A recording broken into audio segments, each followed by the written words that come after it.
No? Srimad Bhagavatam. 0. Does it mean anything to you, Srimad Bhagavatam?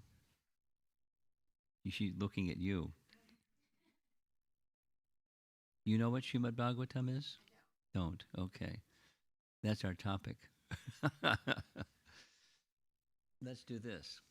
Srimad Bhagavatam, you know what you know who Krishna is? Good. That's a good start. Krishna spoke Bhagavad Gita, right? Bhagavad Gita. Krishna spoke Bhagavad Gita to Arjuna, giving teachings of the yoga system. This yoga, that yoga, the yoga ladder, up to the conclusion of Bhagavad Gita.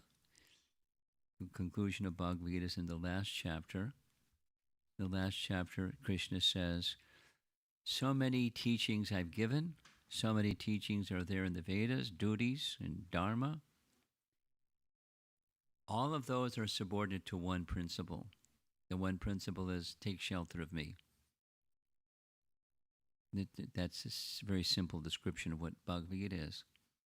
And one way of understanding the relationship of Bhagavatam and Bhagavad Gita is Bhagavad Gita is undergraduate study and the Bhagavatam is graduate study. What you learn in undergraduate school doesn't change when you get to graduate school. It's just further detail and further detail. So the essence of Bhagavad Gita is the essence of Srimad Bhagavatam. And the essence of Srimad Bhagavatam is who is Krishna? So truths, Sanskrit word is tattva. Truths about Krishna are detail and detail and detail and 12 cantos. 12 cantos. Like Bhagavad Gita is this thick, it's that thick. It's just an expanded version of details and details and details of the source of everything. And then there's everything that comes from the source, and there's details and details. But the thread throughout is there. All of this has a source.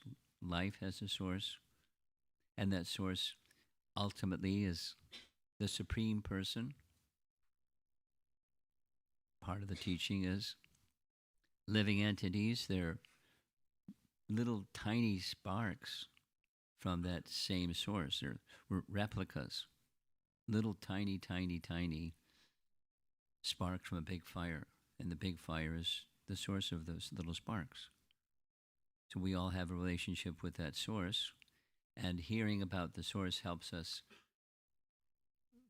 remember what that relationship with the source is. And that's the program. That's Srimad Bhagavatam. So what's on the screen here, on the left side is a little poster, and the poster is promoting an event. The event that's being promoted is the full moon. It's called Purnima. At the end of this month that we're in is the Purnima month of Bhadra, and this is a very special day. Do you know what Ekadasi is? No idea. Okay. Ekadasi, this phases of the moon. The calendar that the American follows is primarily a solar calendar. And then some calendars are lunar calendars. Like in China, they follow a lunar calendar. They don't follow the solar calendar. In India is both lunar, solar mix. So each time that the moon goes through the waning moon and the waxing moon, and that makes 1 month, a lunar month. And so many lunar months make a year. 12 months make a year. So this is the lunar month of Bhadra, and during this month is the month you probably know Krishna made his appearance. You were at the temple for Janmashtami? No. Okay. Janma means birth. Ashtami means 8 days after the full moon, Krishna made his appearance. It's a special Krishna's birthday, like Christmas. You know, Christmas is. like Krishna appeared, Krishna appeared. And it's a celebration. And it's in this same month. And the end of this month, the Purnima, is a very another nice special festival. And it's the full moon at the end of the month of Bhadra. It says, there's a verse in the Bhagavatam itself, one who makes a gift of this Srimad Bhagavatam to somebody on that full moon day, they get some special kindness from Krishna. The special kindness they get from Krishna is that at the end of their life, they will achieve the transcendental destination. Not necessarily at this life, but there's enormous spiritual benefit that comes from the Srimad Bhagavatam and giving the gift of Srimad Bhagavatam on this Bhadra Purnima day. So during this visit, I've been kind of on a soapbox saying, Ra Ra, Srimad Bhagavatam. And encouraging that our members appreciate what's in the Srimad Bhagavatam, read the Srimad Bhagavatam, and then speak the message and live the message of Srimad Bhagavatam and give that same opportunity to others. You know who is Srila Prabhupada? No. The person who started, who came to America in 1965, a few years ago, with the instruction of his teacher, his guru, to go to the English-speaking parts of the world and bring this message, the message of a life of devotion. And so he did. And to do so, he brought the first of the 12 cantos of the Bhagavatam, translated with commentary in English. It was a big undertaking without details because he didn't have money. That was one big problem. But he had to get the money to have it printed. And printing was not very common in India at that time, but he did it. And he brought the volumes with him to give the message of devotion to Krishna to the English-speaking parts of the world that knew nothing about it. Or even if scholars knew something about it, they had misinformation. So it was a daunting challenge, but he did it. And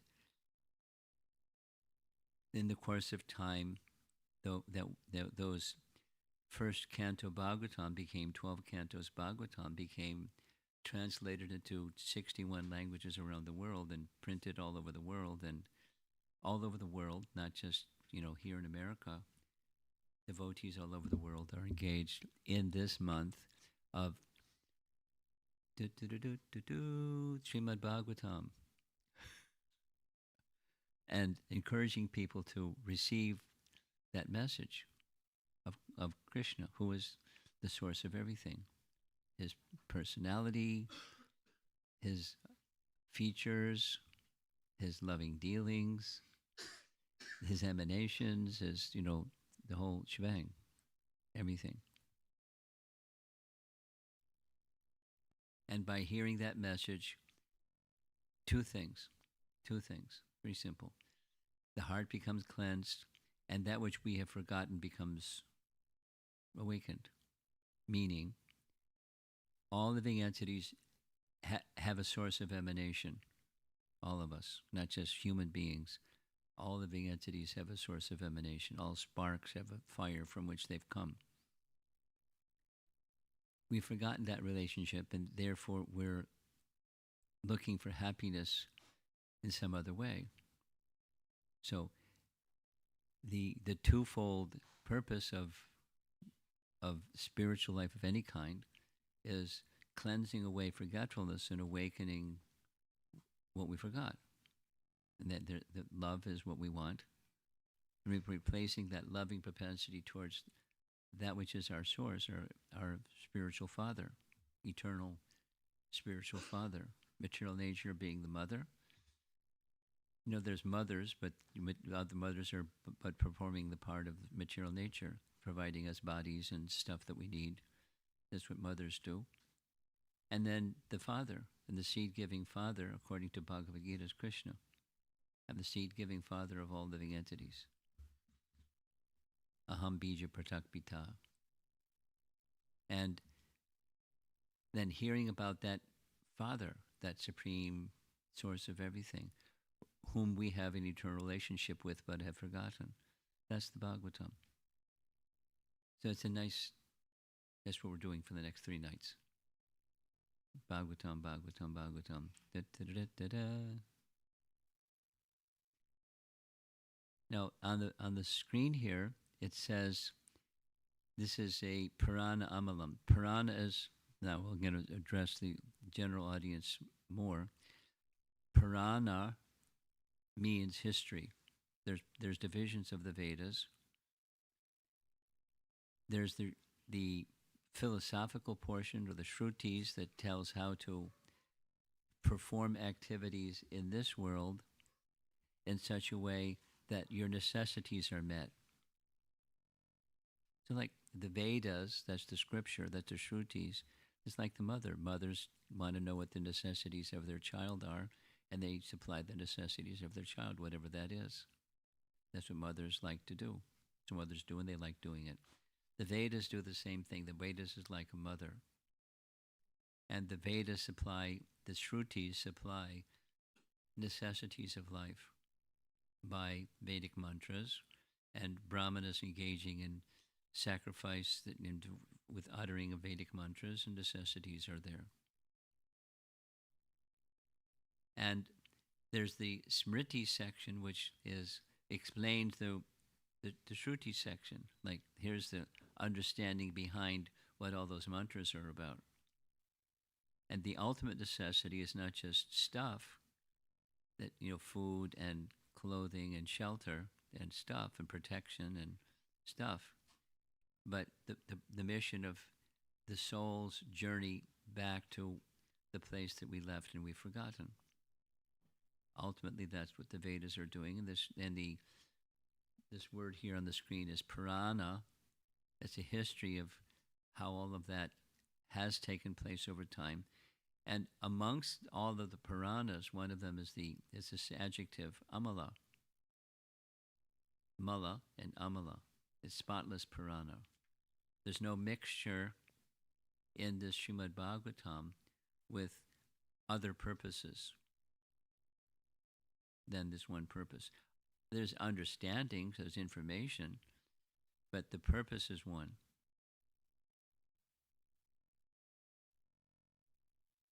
Amala Puranam, Srimad Bhagavatam, Amala Purana. So the verse that is inspiring this evening's class is text 17 in the final chapter of the entire 18 cantos of Srimad Bhagavatam.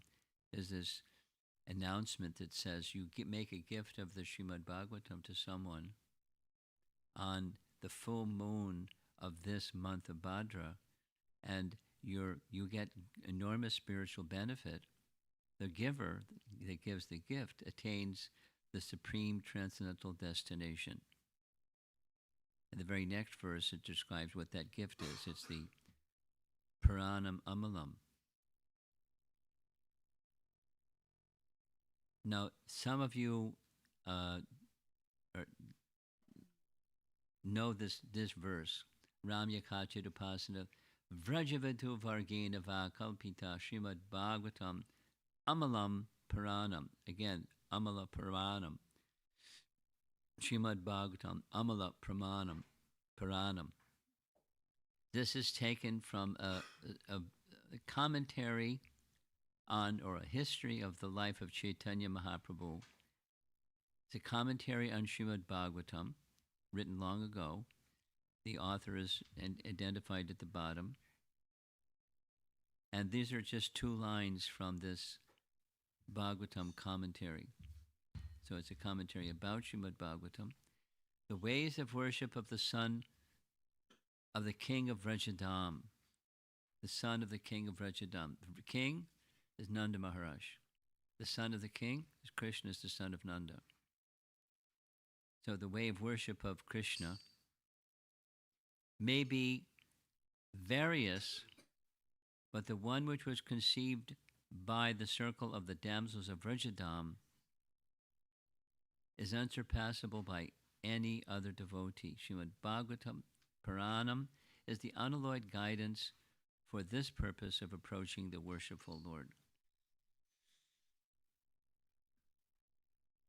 So let's say the same thing. This is there's the Sanskrit, the translation of this commentary. To say the same thing simply, in all the Puranas, some mention is also made of Krishna, the source of everything, naturally.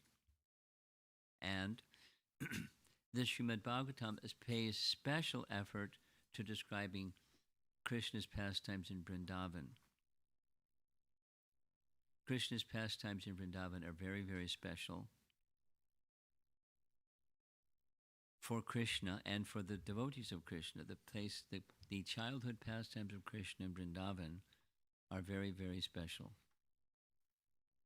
And they're elaborately discussed in Srimad Bhagavatam. And amongst those who are engaged in loving dealings with Krishna in Vrindavan is the gopis, the Vraja, the damsels of Vrajadam. Vraja means Vrindavan. The damsels of Vrajadam. They had such love for Krishna that it surpasses any other feature of loving dealings that is found between the source of everything and that which comes from the source of everything. It's the topmost kind of that love is the love of the resident of Vrindavan, and it's taught elaborately, described elaborately in Srimad Bhagavatam. So that's what we're spending time. Now, here's an earlier verse from the same chapter. This is the role of Srimad Bhagavatam amongst other scriptures. All other religious scriptures remain respected in an assembly of learned people as long as Srimad Bhagavatam, which is filled with nectar, does not enter their assembly. As soon as Srimad Bhagavatam comes to their hands, other spiritual scriptures become faded. Now, this is a statement about Srimad Bhagavatam from another Purana. Padma Purana says this exact same Sanskrit as found in Srimad Bhagavatam. The reason there's one author or compiler, and that author or compiler is Vyasadeva. Vyasadeva compiled all the Vedas and all the Puranas. So these very same verses in these two places, they mention in the same section, the final chapter of Srimad Bhagavatam, Canto 12, Chapter 13, is although the scriptures are revered, yet when Srimad Bhagavatam enters into that assembly of the revealed scriptures, these other scriptures honor Srimad Bhagavatam as the topmost.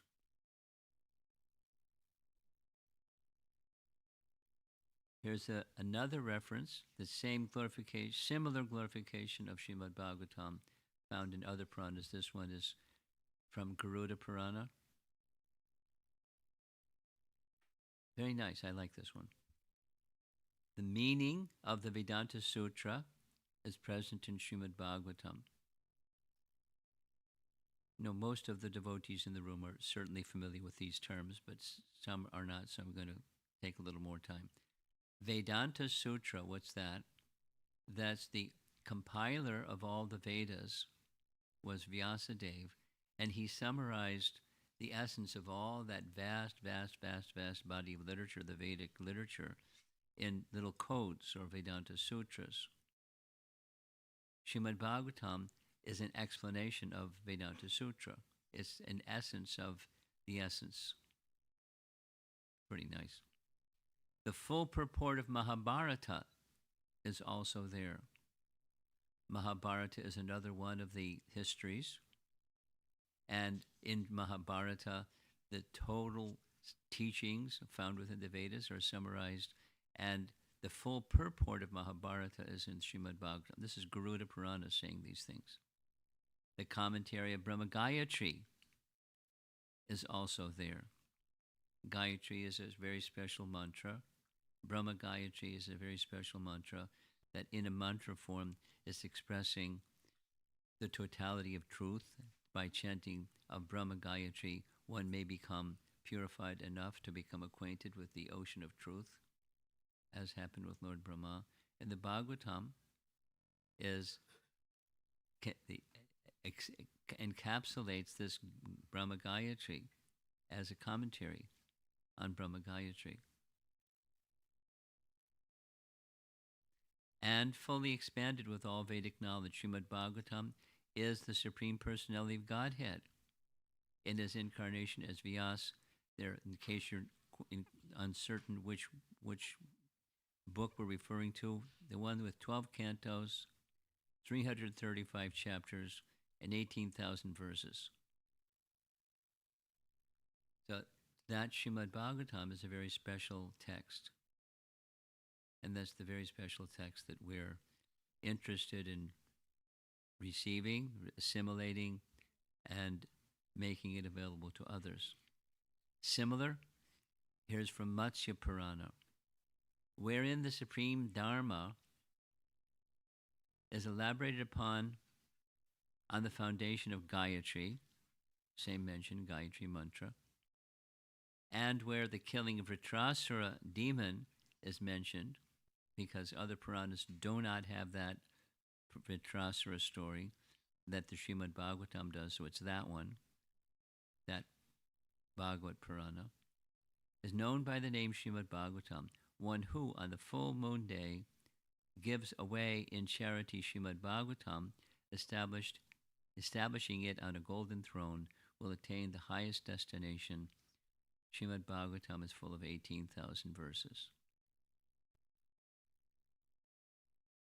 I was curious. So I did a little research to find out what is this golden throne thing. And the explanation that our Acaryas give, did I circulate that here? Yes? Okay. So some of you got it. If you didn't get it, speak to her. She'll make sure you get it. It's a metaphor explicitly.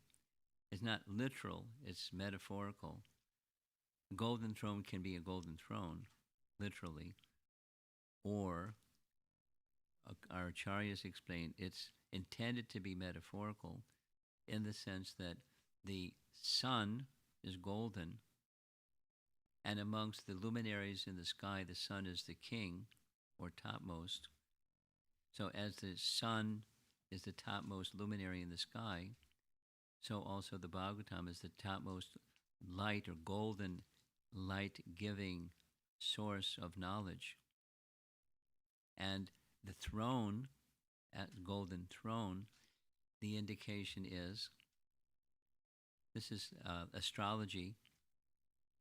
According to astrology, the movements of the sun and the movements of the moon move through different constellations. Those of you that don't know astrology or astronomy, that doesn't mean so much to you. But the movements of the sun are tracked. The movements of the moon, the day of the month, the lunar month, are identified where the moon is moving through certain constellations of stars. The constellations of stars are not moving, the moon is moving, and the sun is moving. And so against the background of those constellations, one can tell what day of the month it is, or what day of the year it is, by the movements of the sun through the constellations of stars. So in this, could you not do that? Thank you. The constellation of stars for this month is the constellation of Leo. Leo, lion.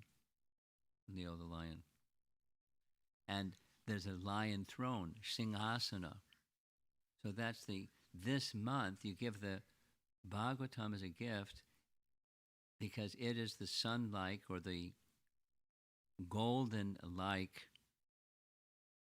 month where the throne, there's the moon, the sun is moving through the Leo constellation. So that makes give the gift in this month, especially on that final day, the full moon day of the month. That's the explanation given by our Acaryas. Because who's going to go get a golden throne?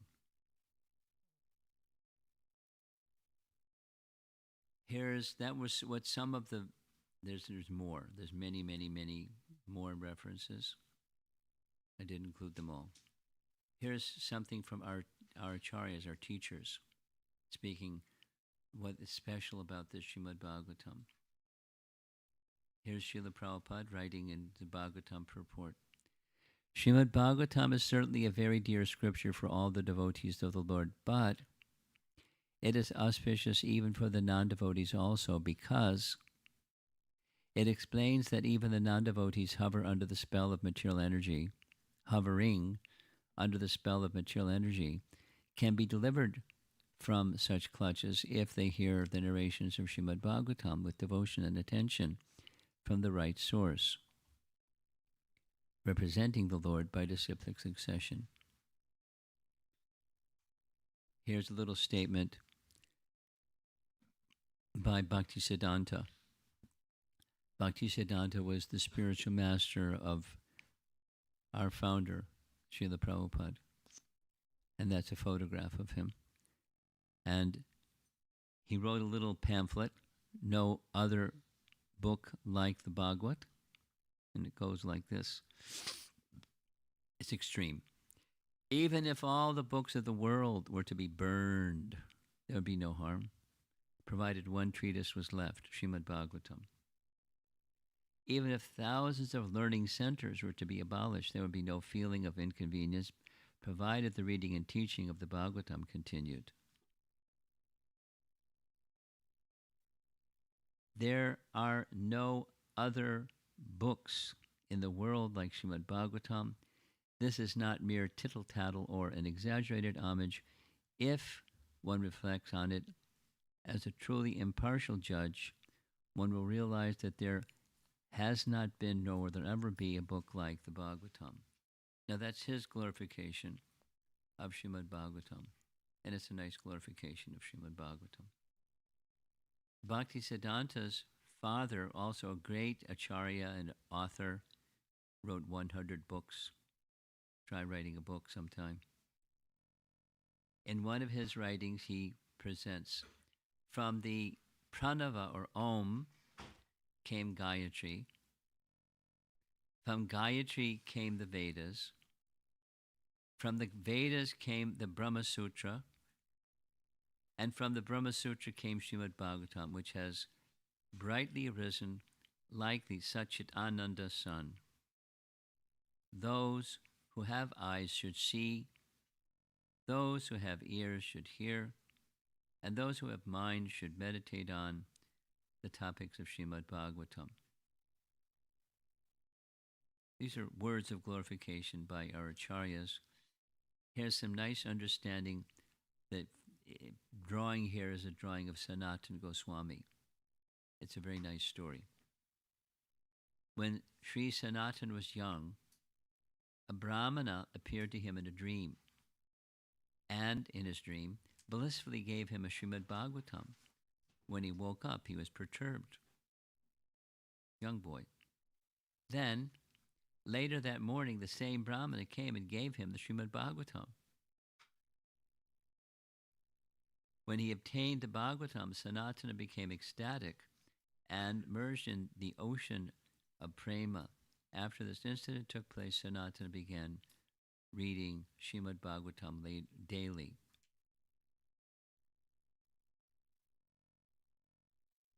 From a young man.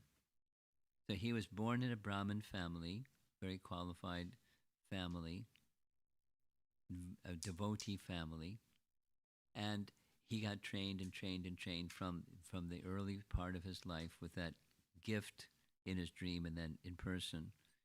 And then later in his life, in his young adult life, he met Lord Chaitanya, and he got the opportunity to take shelter of Lord Chaitanya and be instructed directly.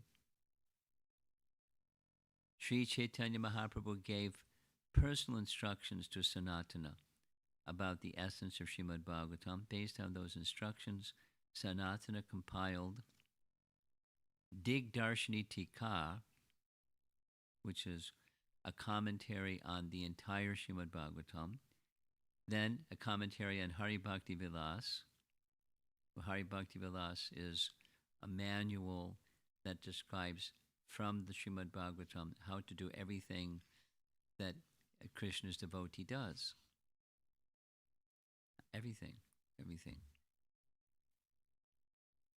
Vaishnava Toshini, which is a commentary just on the 10th canto, and then another commentary called Brihat Bhagavatamrita. In other words, he was immersed in Srimad Bhagavatam, in short, from childhood, and was gifted with the understanding of Srimad Bhagavatam given to him by Chaitanya Mahaprabhu. Now here's something that's very nice. Maybe not all of you in the room know this history.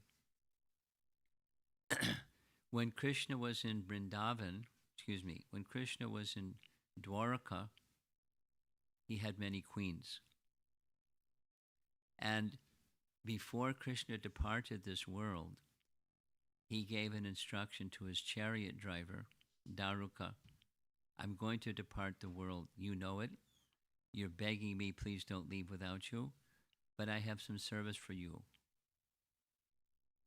This is right in the 12th canto of the Bhagavatam. He said to his chariot driver, Dwaraka, shortly after I depart this world, the whole city of Dwaraka is going to be again submerged in the ocean.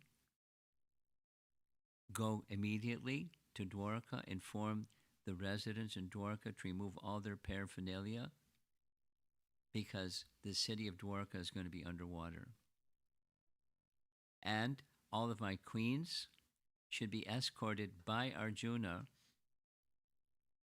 to Mathura, because my great-grandson, Vajranabh, will become the king there. And then they can be under the care of Vajranabh in Mathura. So that's what happened. The queens, it's in the first canto Bhagavatam. The queens were escorted by Arjuna back to Mathura. He went to Hastinapur, that was the ruling capital, but Mathura was another place where the lineage of kings resided. After Krishna's disappearance from this world, his queens came to Braja. So they're living in Mathura, but they wanted to visit the place of Krishna's childhood pastimes, because they were married, but they didn't know about his childhood pastimes.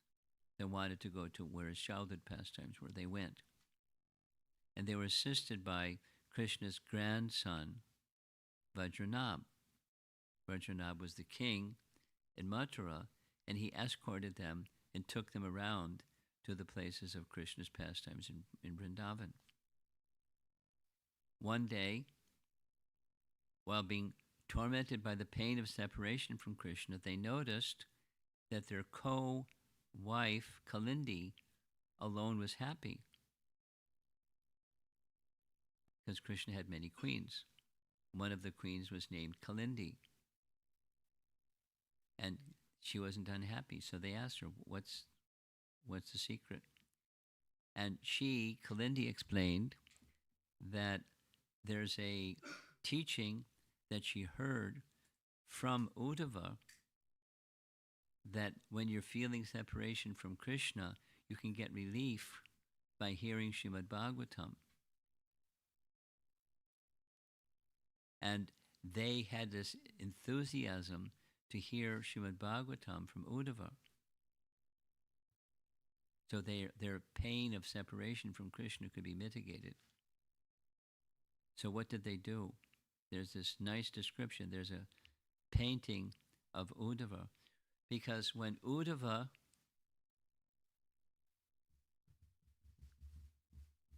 You know who is Uddhava?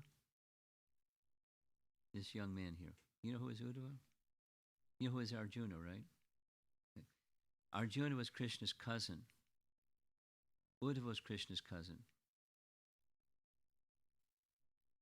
How was it that Uddhava was that Arjuna was Krishna's cousin? Here's how. Arjuna had a mother. Who was Arjuna's mother? Kunti, right? Kunti? And Kunti was the sister of Krishna's father.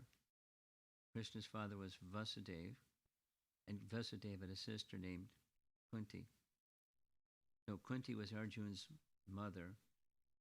Krishna was Vasudeva's son, so they're cousins. It's easy. But Vasudeva not only had a sister, he had a number of brothers. And one of his brothers was the father of Uddhava. So when Krishna left Vrindavan, he was very young. He was brought by Akrura to Mathura. And Krishna dealt with Kamsa and all that stuff happened. Krishna remained in Mathura for some time. After some time, and as soon as Krishna reached Mathura, who was there? Uddhava. And then Krishna went to Dwaraka. Who went with him? Uddhava. For nearly 112 years, Uddhava was constant companion with Krishna. Constant companion. Very, close. They weren't just cousins. They were very close. So when, for example, when Krishna's in Mathura, before he went to Dwaraka, he sent Uddhava with a message to the gopis. Remember that one? Because he's confidential. So he could carry confidential message to the gopis. How much he's feeling great separation from them, knowing their great separation from him. So Uddhava carried the message. Krishna's message to the gopis. And when Uddhava saw the intensity of love of the resident of Vrindavan, in particular the gopis, he offered a prayer to Krishna. May I one day become a blade of grass in Vrindavan, and maybe be in the blade of grass, have the dust of the gopis' feet touch my head and be blessed by it. Because I could ask them for the dust of their feet, but they'd be too embarrassed. So maybe I can become a blade of grass. So Krishna granted him that wish. He became a blade of grass. So the king was Pariksit. You've heard his name, right? So Pariksit lived in Hastinapur. That's now Delhi. And then there's Mathura, that's not so far from Delhi, and that's where Vajranabha lived, Krishna's grandson. So the king, and then the emperor, and then the king of Mathura, Vajranabha, the two of them, Pariksit and Vajranabha together, went with the queens to find Uddhava, because they wanted to hear Srimad Bhagavatam from Uddhava. So what did they do? There's a place, a very celebrated place in Vrindavan. Maybe some of you have been there, Uddhava Kund. Who has been there to Uddhava Kund? A few of you.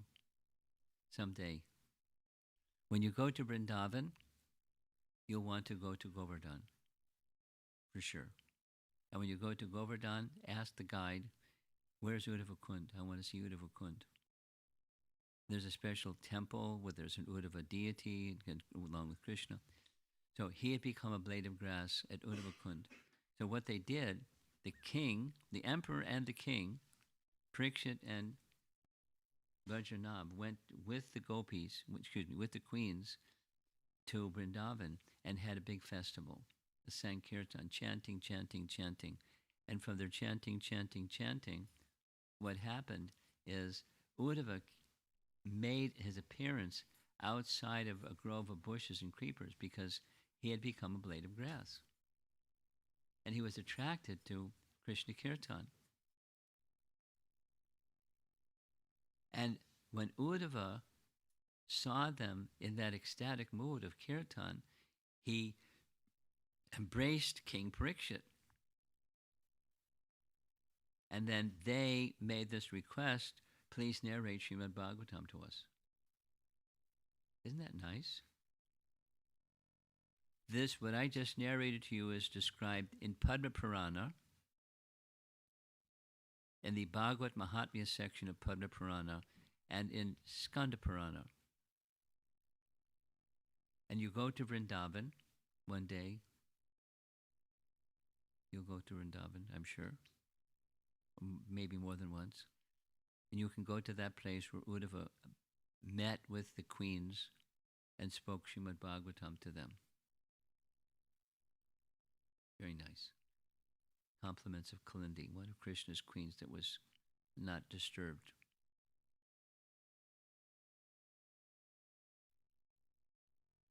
This is another reference.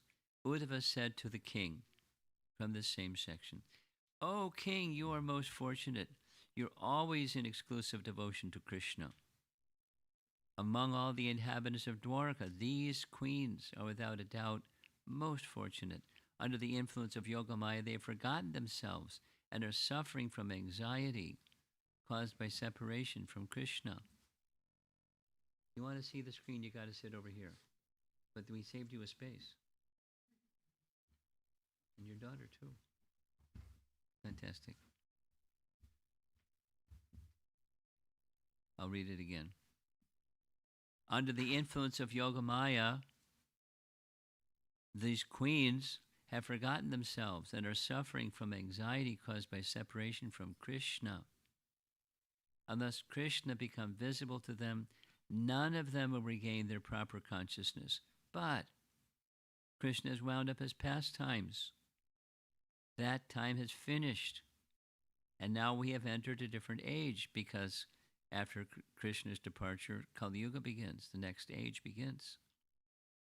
However, listen, and I will tell you another way. Even Krishna can't be manifest in his pastimes. He can be visible through the Srimad Bhagavatam. Now, it says this directly in Padma Purana and Skanda Purana. Uddhava says that to Maharaj Pariksit and to the queens and to his grandson, to Krishna's grandson, Vrajanabha. Now, here's a nice teaching. Get ready for something that's a little you're not used to hearing.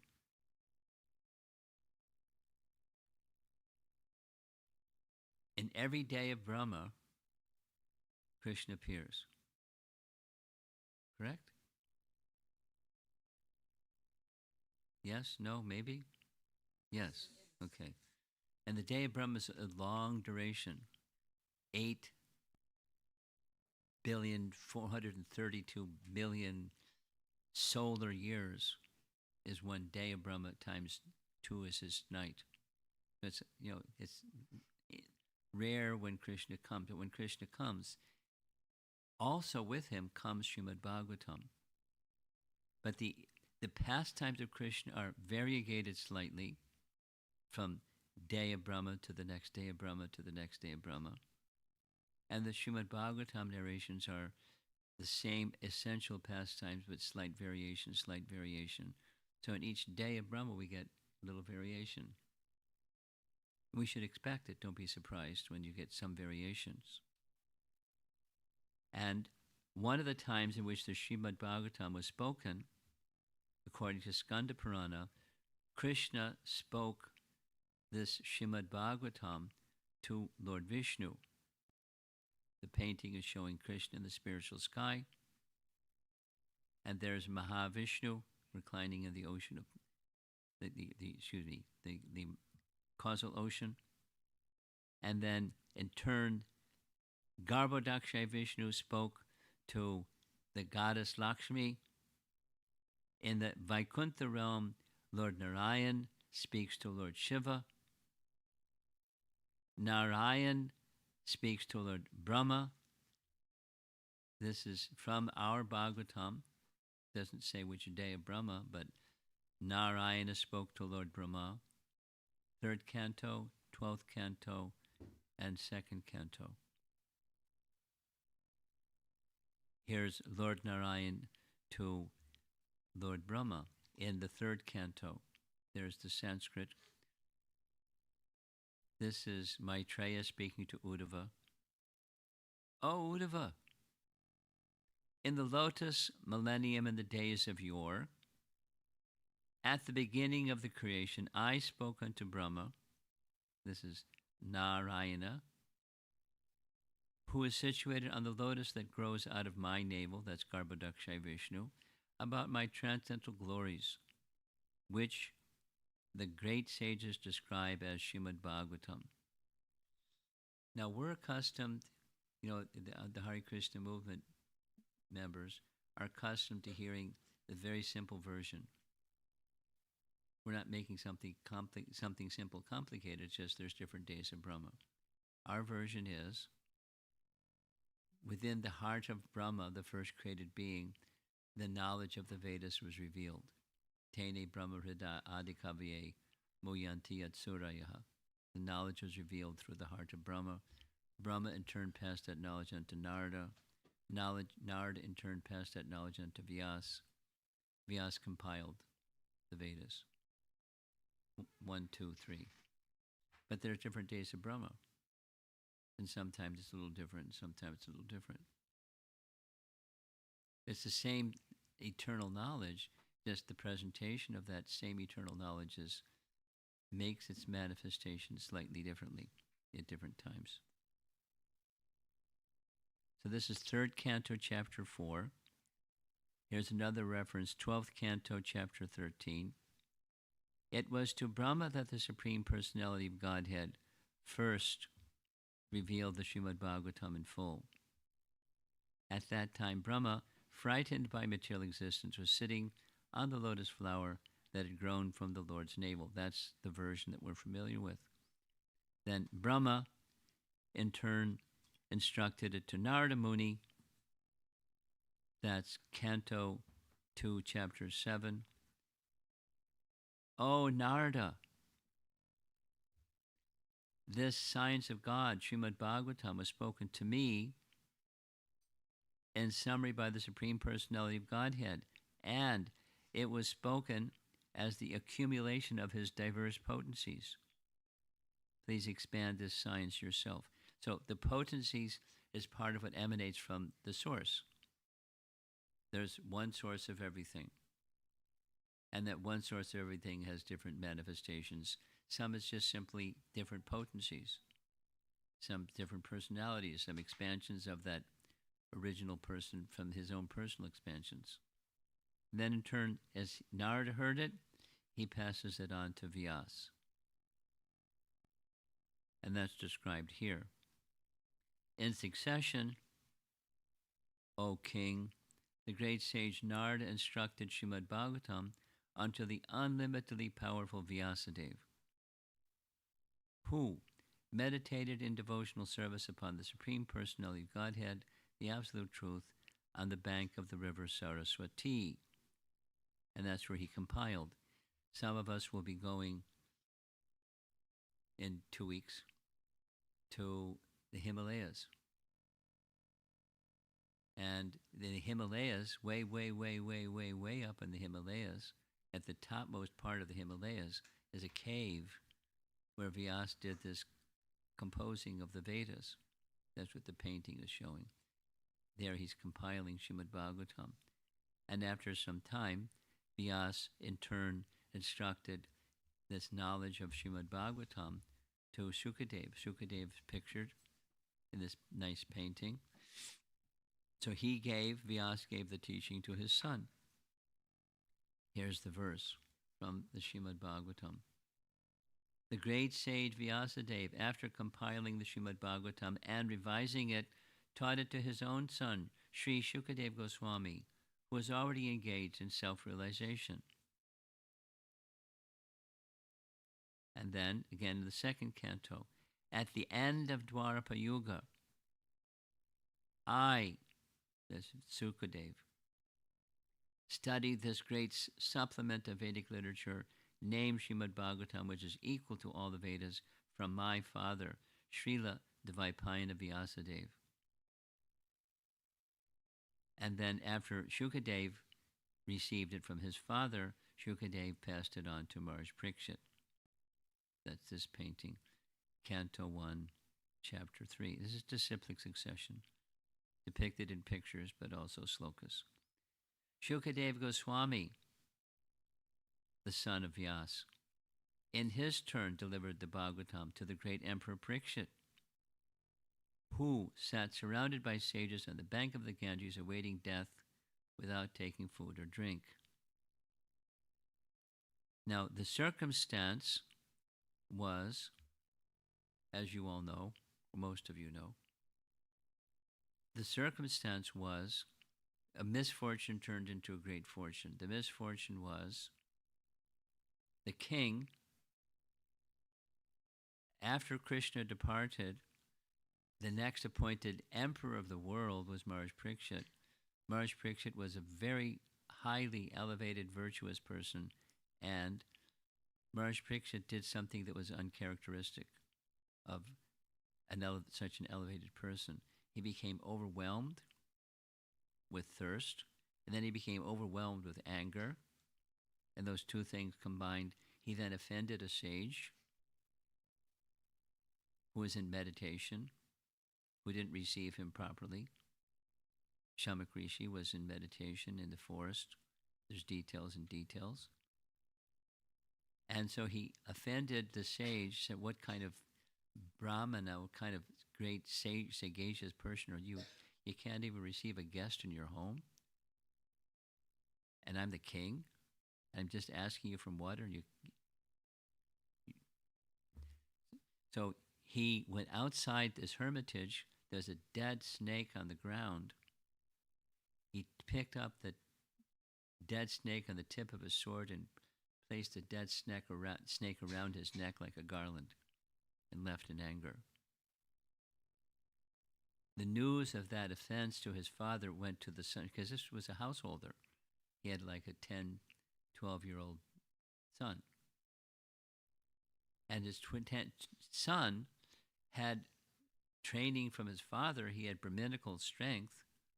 And when he heard how his father had been dishonored or mistreated by the king, he cursed the king, that he would die in 7 days, but by mystical entity. He created by his mantra a mystical entity. There's no such thing as a flying serpent. Serpents crawl and birds fly. There's no such thing as a flying serpent. I mean, in fairy books there are, but there's no such thing. But he created through mantra, and sure enough, he was bitten by this snake bird. So what Maharaj Pariksit did, hearing this, he heard, he's the king, and he was informed, you've been cursed by this little boy. He said, I deserve it. I've offended a Brahmin. So I'm going to die in 7 days. He gave up his kingdom. He turned his kingdom over to his eldest son, Janamejaya, and he gave up his royal attire and all his ornaments and his possessions, went by the side of the river Ganges, and that's where he was instructed by Shukadev Goswami, now that I know that I'm going to die in 7 days, what is my duty? What should I do with these last 7 days of my life? How do I fix my mind to receive the moment of death properly? Good question. Because we're all going to die. Well, how to fix your mind so the ultimate destination of the soul is achieved. And that it was decided by the sages that were present, he should hear Srimad Bhagavatam from the one who heard Srimad Bhagavatam from Shukadev Goswami. So Shukadev Goswami spoke the Bhagavatam, and there's a description for those of you that remember a little bit, like 15 minutes ago, Sanatana Goswami. Remember hearing about Sanatana Goswami? From childhood, he was absorbed in Srimad Bhagavatam. So he wrote a very nice book that begins like this. When Shukadev Goswami finished speaking Srimad Bhagavatam in its entirety to the king, he got up and left. And the mother of the king, her son is going to die in just a few days remaining after hearing the whole Srimad Bhagavatam. His mother came running up and said, I couldn't understand everything. Could you summarize what you just heard? And the king said, my dear mother, this isn't the right time to ask such a question. But because you're my mother, I'll summarize what I just heard. And the summary of what he just heard was another book by Sanatana Goswami, summarizing, it's a commentary on Srimad Bhagavatam, Brihad Bhagavatamrita.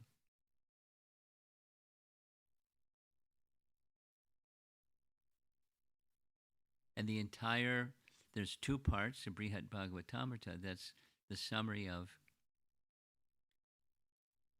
what he heard, what Maharaj Pariksit heard from Shukadev Goswami. Here's the verse. Blessed Uttara said, my dear son, please extract the essence of what Shukadev has taught you and quickly reveal it to me, as if churning the nectar of immortality from the ocean of milk. She wanted a mini summary, so she got it. That's another retelling of Srimad Bhagavatam. And then, in disciplic succession, in that assembly where Shukadev Goswami spoke to Srimad Bhagavatam, to the king, to the emperor, Pariksit, in the audience was another great sage named Sutta. Later, sequentially, chronologically, Sutta was asked by some sages who had assembled in a holy place called Naimisaranya.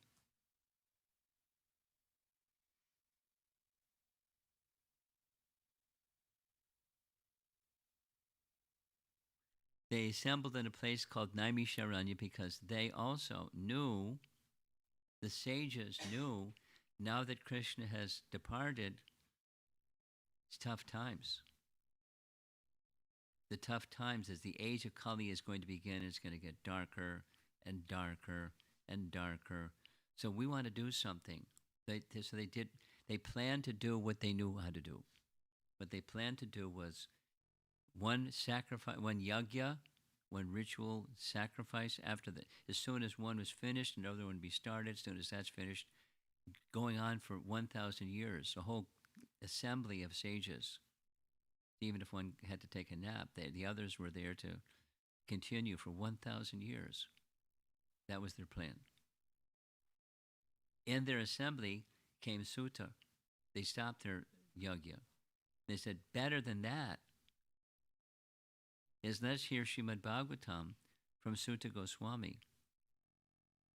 And so Sutta Goswami spoke the entire Srimad Bhagavatam, and that's the Bhagavatam that we have.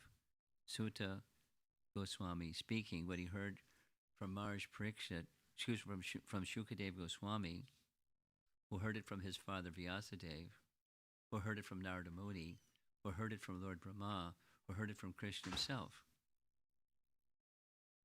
And that's the contemporary sequence of disciplic succession to get what we have.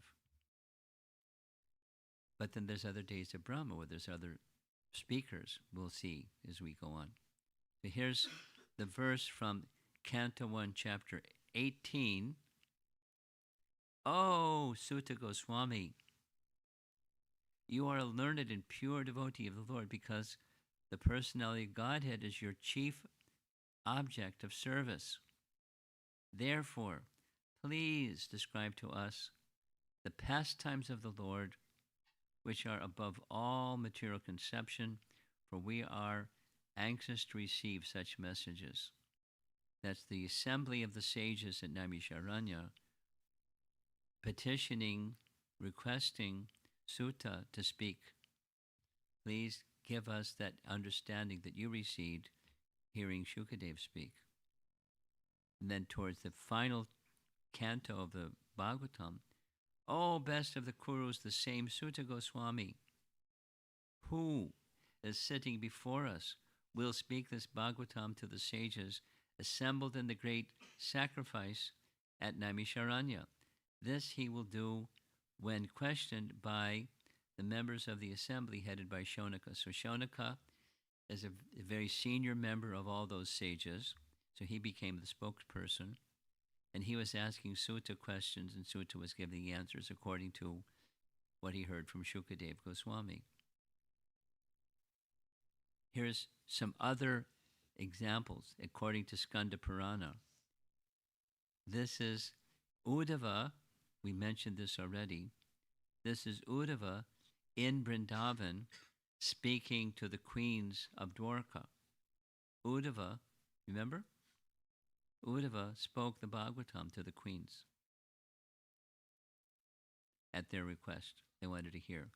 They wanted to become freed from their feelings of separation from Krishna who's departed.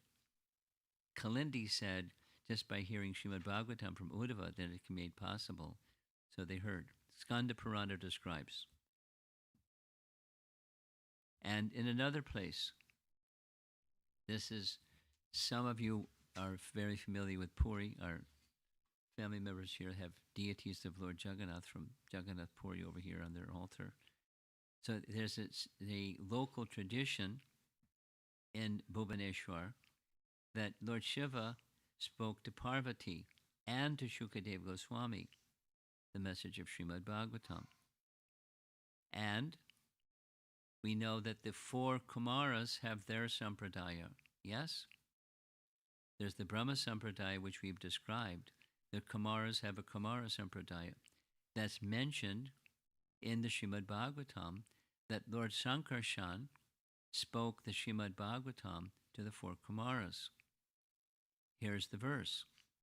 Lord Sankarshan thus spoke the purport of Srimad Bhagavatam to the great sage Sanat Kumar, who had already taken the vow of renunciation. Sanat Kumar also, in his turn, when inquired by Sankyayana Muni, explained Srimad Bhagavatam as he heard it from Lord Sankarshan.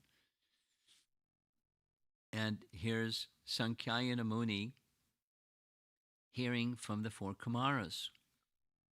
And in turn, Sankyayana Muni taught it to Parashara Muni, and Brahaspati.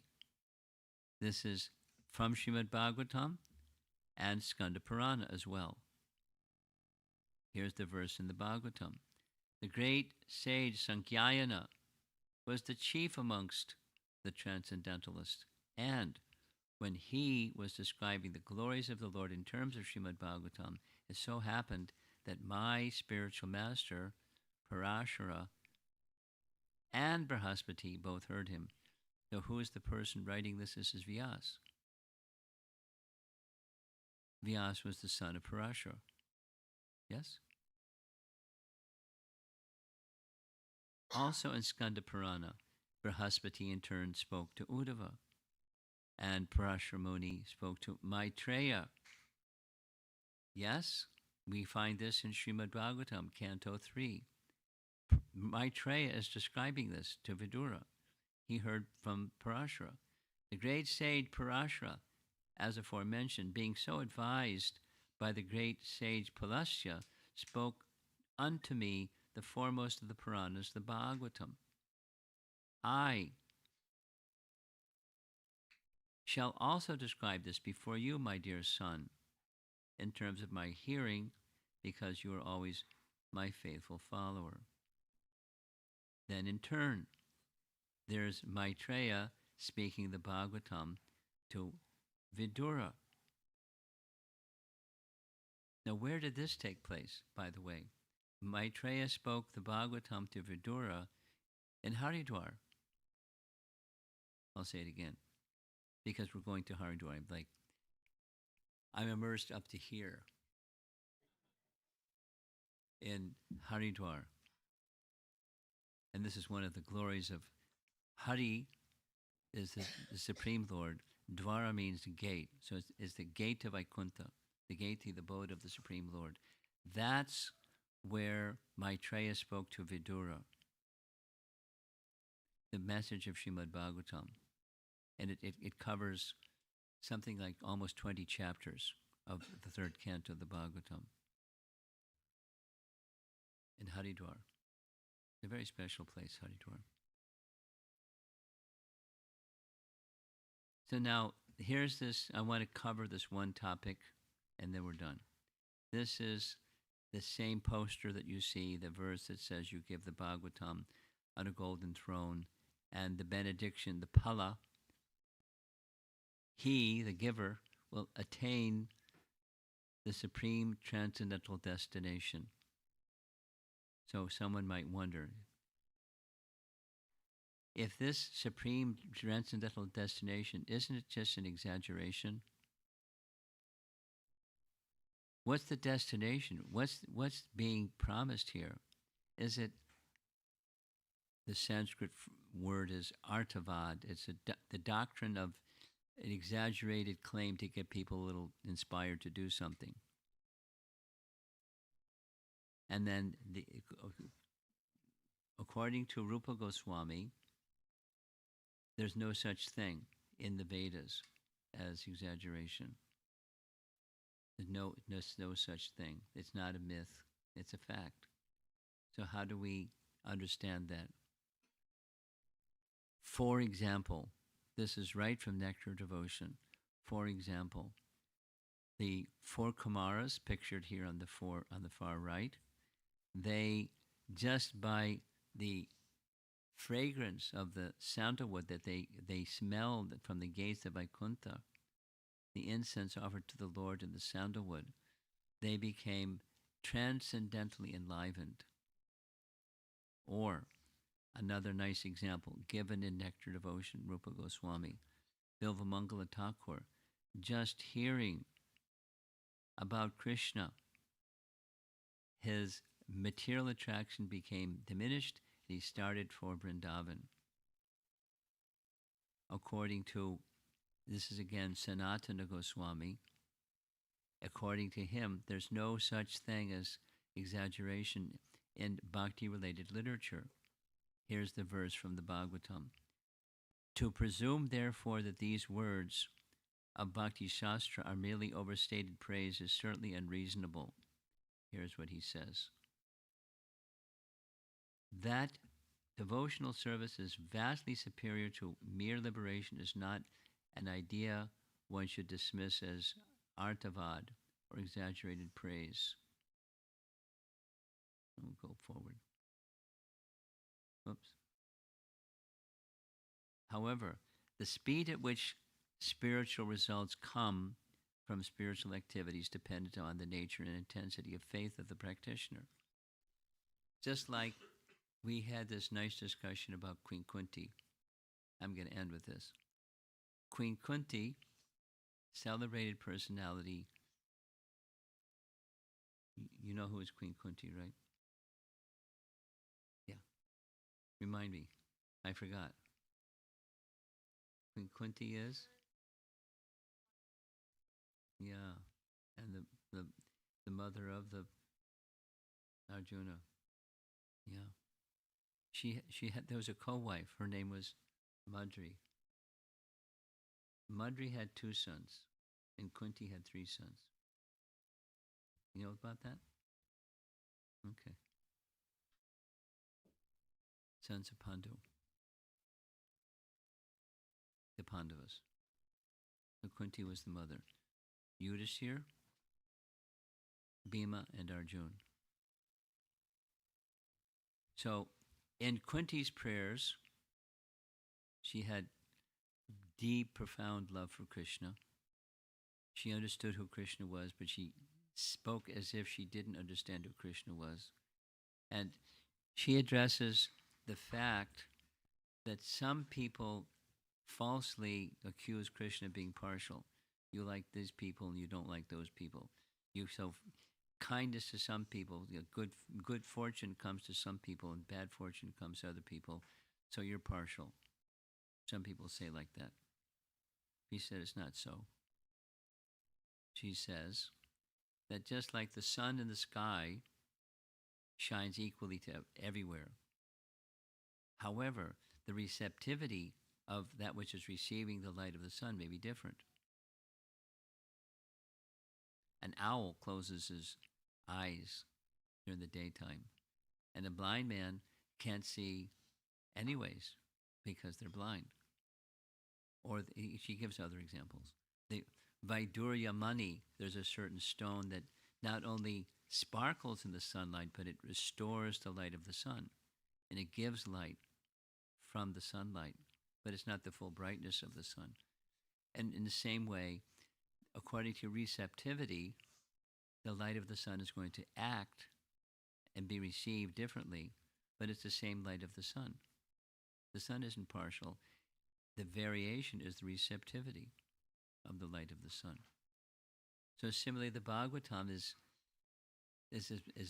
brilliant as Krishna, and because it's not different than Krishna, and how it's going to be received is going to depend upon the faith or the receptivity of the person hearing it. It makes sense, and it's really how things happen, and so.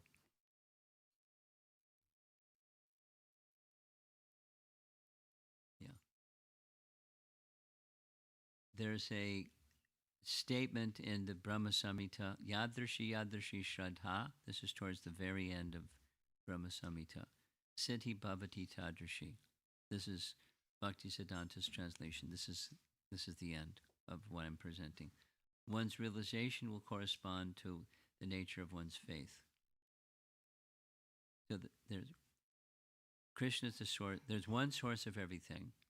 The Bhagavatam asserts, and Bhagavad Gita asserts, that Krishna is that one source of everything. There are not multiple sources of everything. There's one source of everything. And that one source of everything, one has different realizations of that one source, according to faith.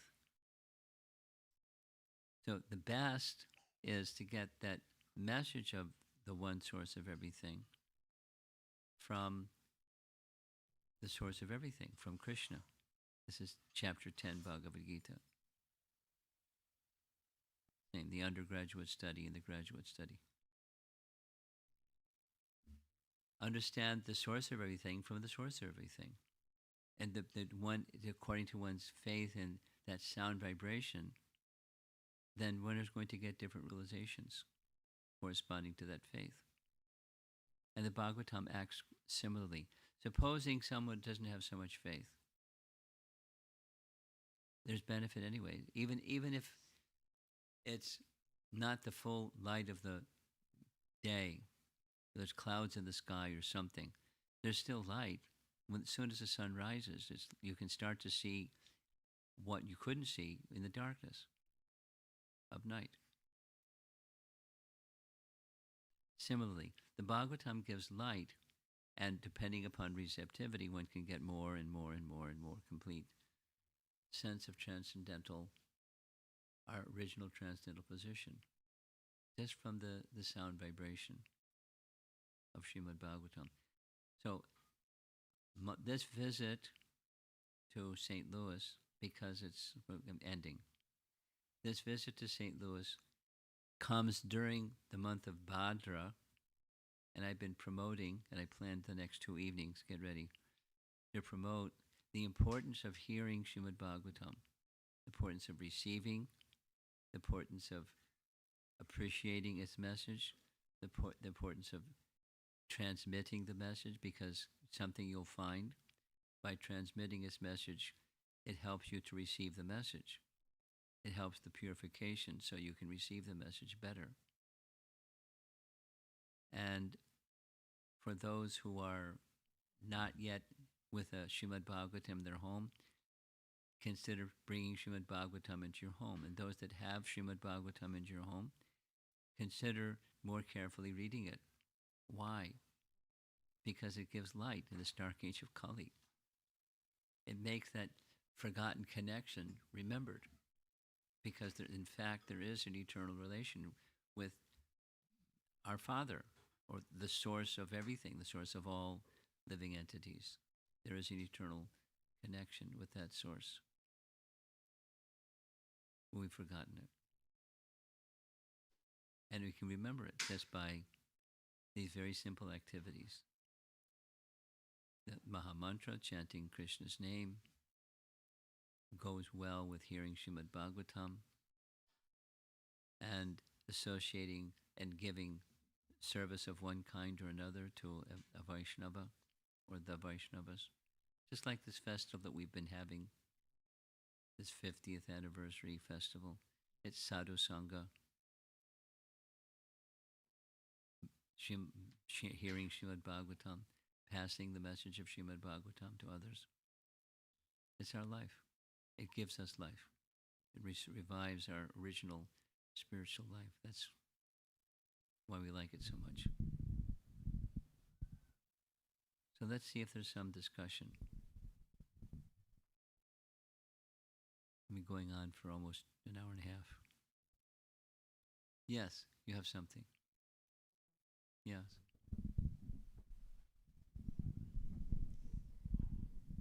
Hare Krishna Maharaj. Maharaj, so it is mentioned in Srimad Bhagavatam of the 7 days that Maharaj Pariksit had, how many days he heard. No, there is a mention in the Brihad Bhagavatamrita that there was some gap between when he finished hearing and when the bird actually came and bit him, or the snake bird. So is it also mentioned in Srimad Bhagavatam about... No.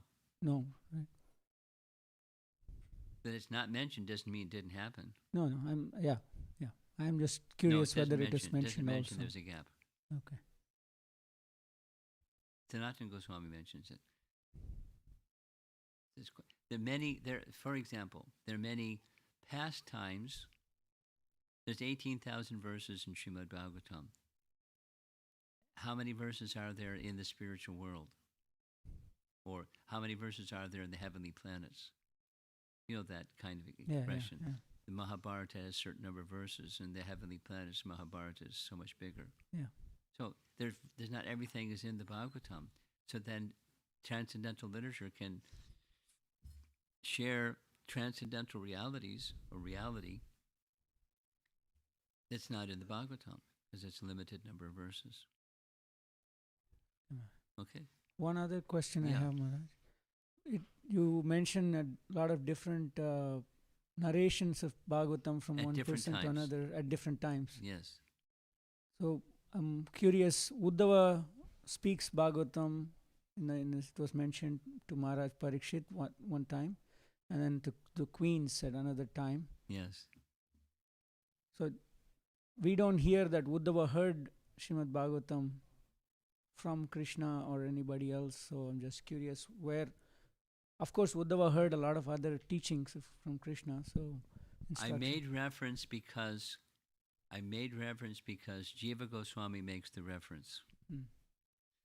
And the reference source is Skanda Purana. Okay. Now, you asked me some details about what's the Skanda Purana statements, and the answer is I don't know. I know that there was such a narration because on the authority of Jiva Goswami mentioning it. Yeah. But the detail I don't know. Thank you, Maharaj.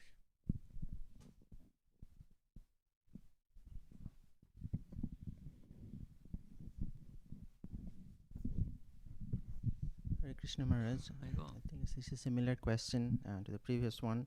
So you mentioned about the queens hearing the Srimad Bhagavatam from Uddhava. Yes. In Vrindavan. Yes. But there is, I think in one of the purports in Bhagavatam, it's mentioned that the queens were abducted by some cowherd men when Arjuna was taking them back. Yeah. Well, there was an attempt, but they were ultimately rescued. They made their way to Mathura. Okay. They're queens. Come on. There was an attempt, and he tried to repel them, and he was overwhelmed by the abductors, by the powerful Arjuna. But then he realized my power is from Krishna. But it's not like they got, taken away permanently. They made their way. The detail, I don't know. I know what it says, what you said in the Bhagavatam. Right. I know what it says in the Padma Purana. So there are pieces that are missing, similar to the question. Right. And in the same purport, I remember it says that Krishna made this arrangement for them to be abducted so that they can go back to Godhead. But here it's. Well, that's how they went back to Godhead. Right.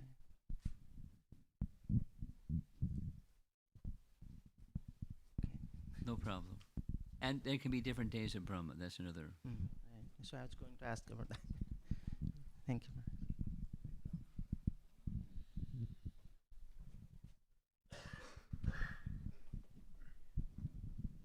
Hare Krishna Maharaj. It's nice disclose about the Srimad Bhagavatam. And while I was just stuck to one statement when we made that, when among the assembly of all these scriptures, when Srimad Bhagavatam enters, the other scriptures are not. They rise. Yeah. Stand and respect the Bhagavatam. Yeah. So that I need to a little bit Maharaj clarification, because we often also refers most of the time Skand Puran and the Padma Puran references, which and also pay substantial information coming from there, getting reference from Skand Puran, which are not listed in Srimad Bhagavatam. So with that mindset, how can we understand whether Srimad Bhagavatam is the only point of reference, or we should refer other scriptures alongside us? That's, I think I understand your question. Let me restate what I think your question is. Srimad Bhagavatam is the Supreme Court. And then there's lower courts. And then the lower courts may not have the final verdict, but the Supreme Court has the final verdict. So could you explain why we're making reference from the lower courts when it's the Supreme Court that's really the important one?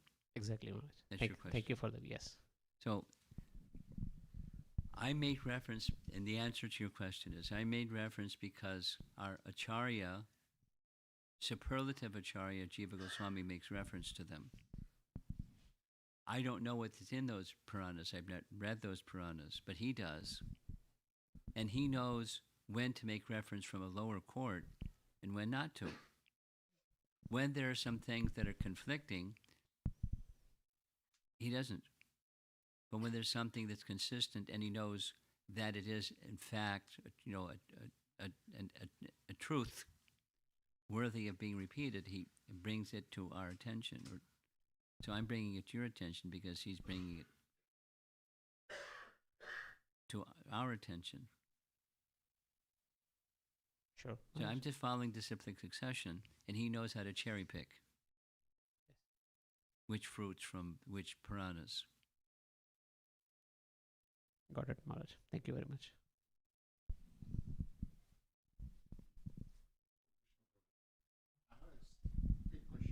It's a weird question I would like to ask. You got a weird question? Yeah. Oh. Maybe I'm thinking that way.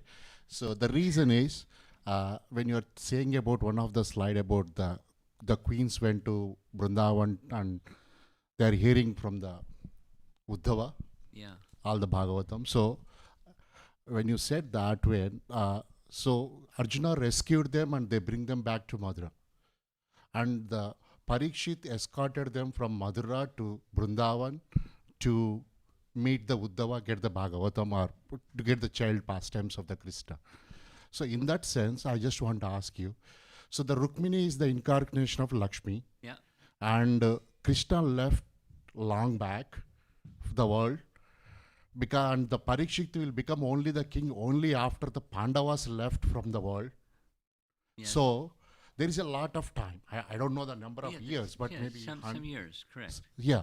So when the Krishna left this world, but all the queens, 8 queens are here for such a long time without Krishna. Yeah. So why this is like this when the incarnate, when the Krishna left, but why the Lakshmi is still there for several years without?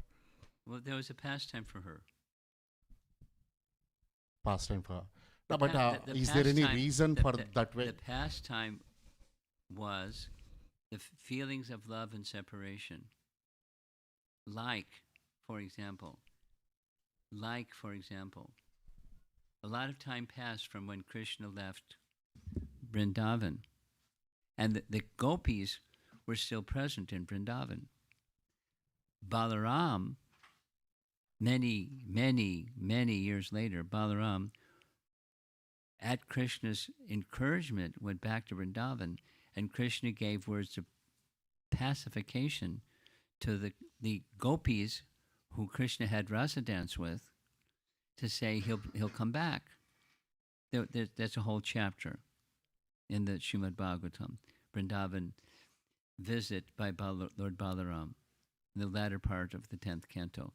So your question was, what are the queens still doing long after Krishna left?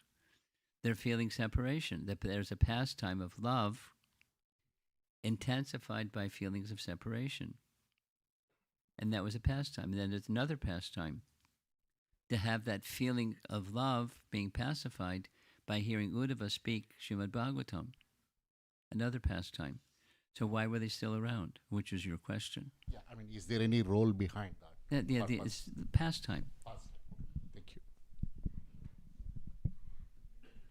Pacifying their mood of love by hearing Srimad Bhagavatam from Uddhava. This was worth the wait. Go ahead.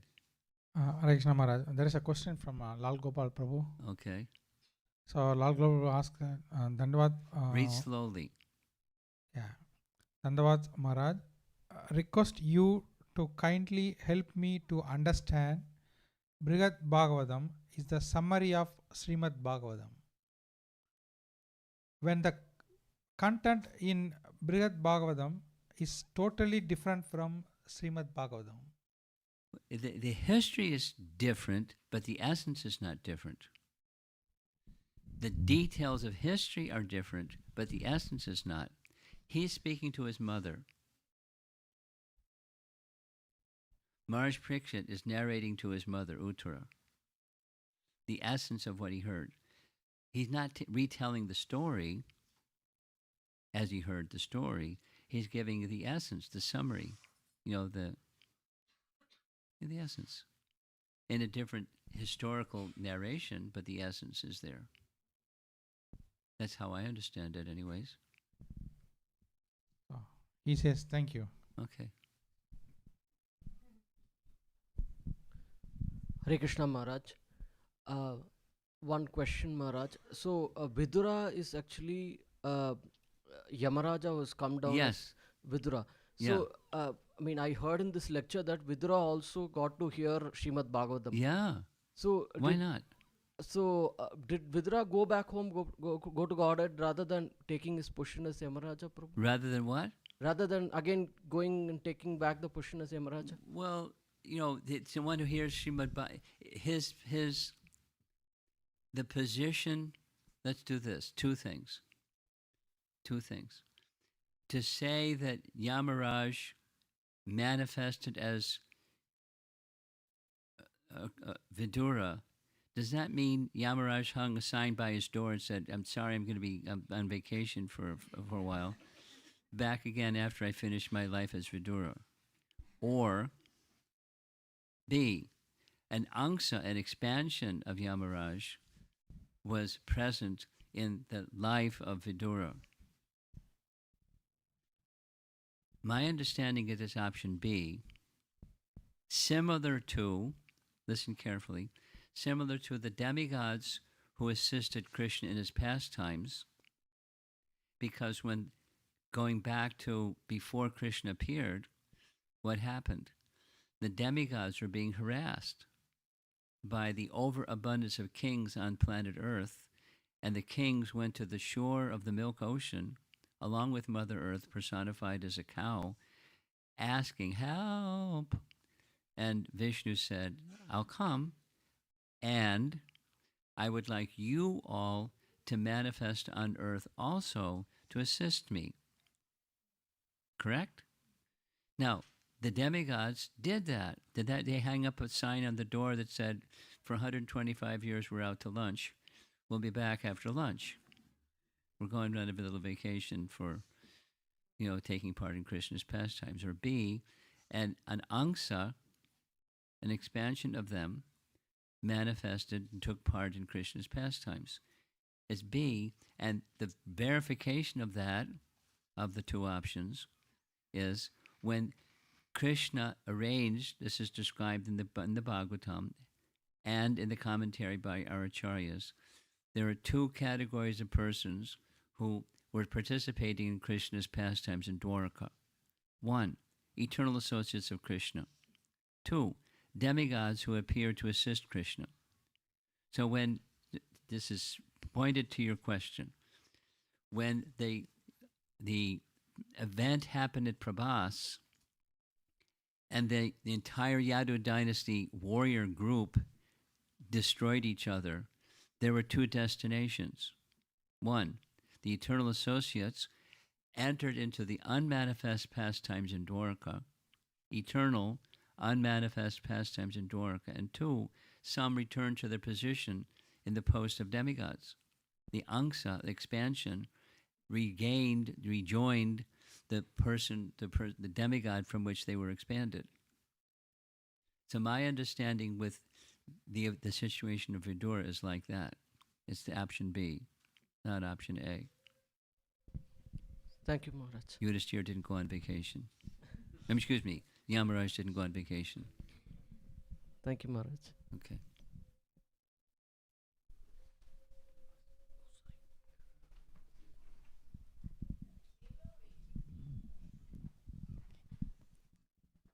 Hare Krishna Maharaj. Maharaj, earlier today in the Bhagavatam class with you and all the devotees, we were talking about how Srila Prabhupada structured the morning programs. Yeah.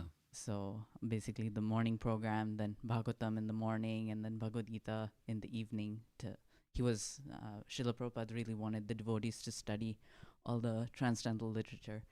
So going off of that, and also after your presentation, do you have any practical recommendations on how do we structure like daily sadhana and studies? Should we read the Bhagavatam first and then chant our rounds, or what time, or what? There's no rules. There's minimum for all of us, and that's the minimum for all of us is we make the outside clean, we make the inside clean. Take a bath and brush our teeth, and then make the inside clean. And then what makes the inside clean can be different. I know what I do, but what I do isn't necessarily what the other members of ISKCON do, or other faithful followers of Prabhupada do.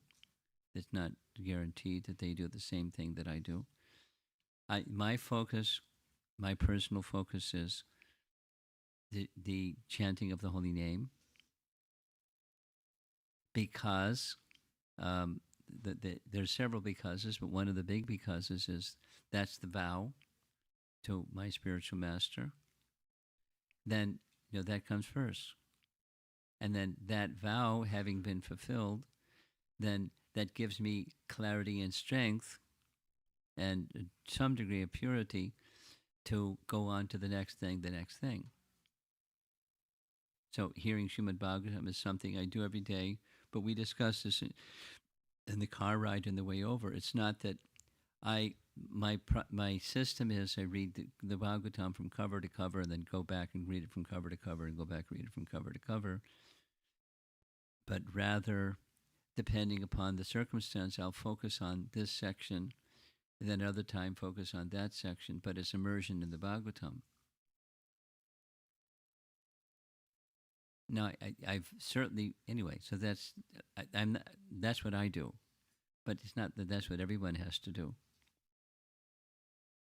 So many of you are not residents in temples, nor have you lived in temples. You live in your home, and you do what you do. You get up in the morning and you make the outside clean and you make the inside clean. And how you structure your day is individuals. Here's an example. My understanding is that Srila Prabhupada did not chant all of his chanting, japa, in one go, although many of us do, just by choice. and for other reasons. Through different periods of the day, for whatever the reason he did it, I don't know. But he would chant some of his rounds this time, some of his rounds that time, some of his rounds another time. Now, there's that fixed rule, which is kind of what you're looking for. There's the pattern that Prabhupada gave in his temples, and there's a reason for it. The regulation means that you're more likely to do it every day, even if there's something pressing on you. You do it every day because you do it every day.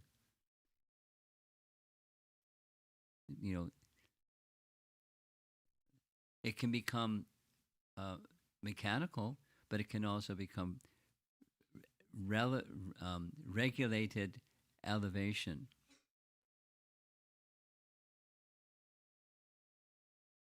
Like, eat your spinach.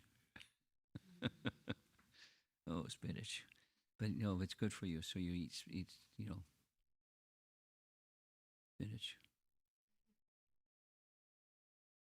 Is that right? Okay. I think we're nearly done. Are we done? There's something more. Okay, but we got something before your last question. He's got the microphone. Go ahead. Hare Krishna Guru Maharaji. So my question is, I think that all the demigods came to serve Krishna when Krishna was doing his pastimes as coward boys. Yeah. So my question is, when Indra was as a coward boy, why did Lord Indra challenge Krishna and in the Govardhan Leela? Why did Indra do what? Challenge Krishna. Challenge. Yeah. Oh. It was designed by Krishna because when somebody gets lots of piety, they get lots of prosperity and position and title, but their heart may not be pure.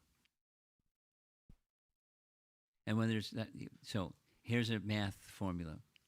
Fruits of piety plus a heart that's not pure equals pride. Indra was proud. Big position, big power, big, woo, woo, woo. He was proud. And Krishna knew he was proud. Krishna didn't like that he was proud. So Krishna made a plan to curb his pride. It was the kindness of Krishna. And Indra didn't take it that way. He took it, who's this little boy? I'll show him and to see how powerful I am. Thank you very much. The purpose was fulfilled. The pride of Indra was broken. And he came and apologized profusely. I mean, he did bad stuff. For the residents of it, he was attempting to inundate the whole of it, submerge the whole of it, drown the cows and the residents of Vrindavan because of his pride. Shame on him. Pride. You can do destructive things when you're proud. And Krishna wanted to take it away. And he did. Thank you very much. And now the last question, last but not least. From my side. You have one more. The generic question is like what is the essence of Bhagavatam versus essence of Bhagavad Gita? So how do we define both? Essence of Bhagavatam, what's the second one? Bhagavad Gita? Gita. Gita, okay. Let's have the microphone back.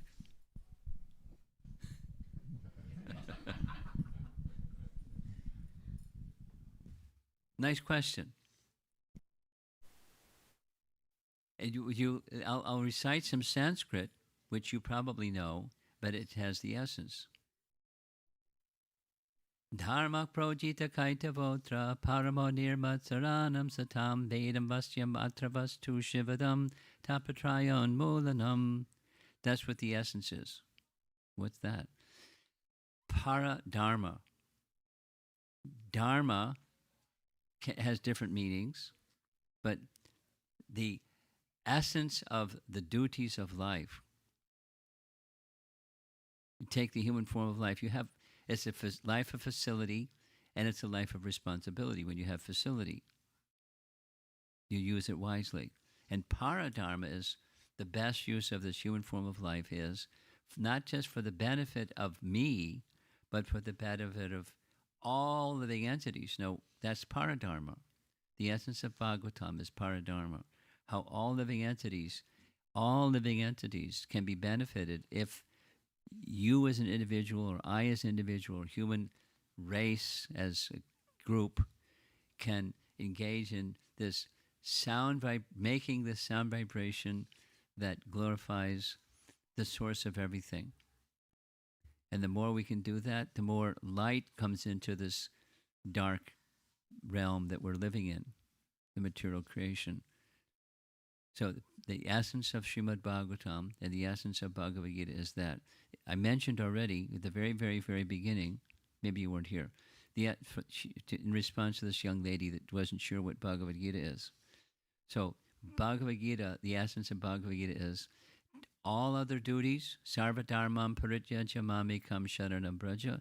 The essence of Bhagavad Gita is that. There are many, many, many, many, many, many, many, so many duties that responsible people can do, should do, and do. And then those are all subordinate to one principle, the essence of Bhagavad Gita. Take shelter of the Supreme Personality of Godhead. Sarva dharmam prajaja mam ekam sharanam. That's the essence.